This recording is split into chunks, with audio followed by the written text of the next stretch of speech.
Hello, today I'd like to show you about threading a needle to have a single sewing thread and a double sewing thread.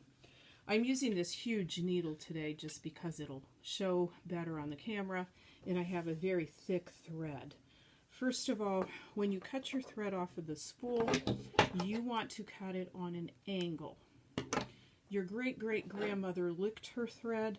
Don't lick it. She had different thread than you did, and nobody wants to touch your spit. So put an end of the thread through your needle. One end should be a few inches long, and the other end, quite long. Most people start off with an arm's length of thread when they cut it from the spool.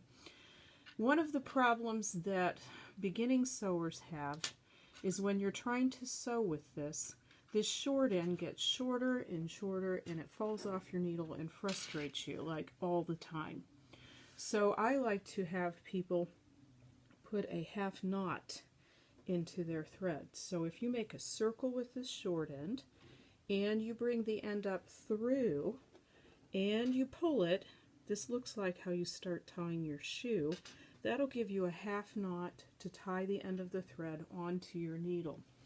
Hopefully, as you sew, it'll stay secure. Now, some people can loosen it up and it just gradually slides out. And this needle is big and it's easy to see that happening. I tend not to tie mine on when I sew because I have a habit of every time I pick up the needle and take a stitch, I pinch it with my finger and thumb right here so it won't slip out. The other end, the long end, would be where you would tie a regular knot for sewing. Single thread is used about 95% of the time when you're sewing. It's strong, your stitches will show less, and your work will be a lot neater.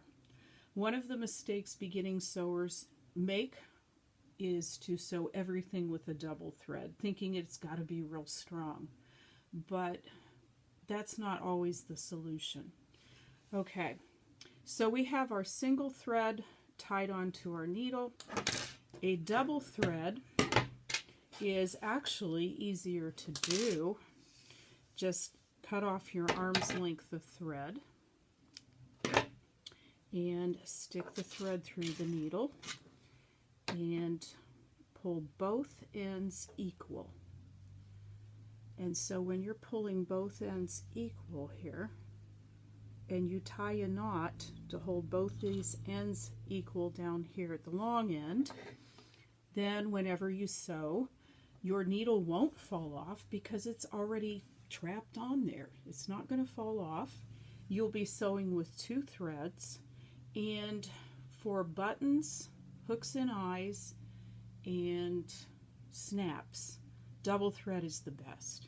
Now sometimes when I'm sewing decorative things, I will use a double thread because I like how it looks. But if I'm sewing a hem in a skirt or a pair of pants and I want it to look invisible, no way. That has to be done with a single thread. Okay, until then, next time, see ya. Bye.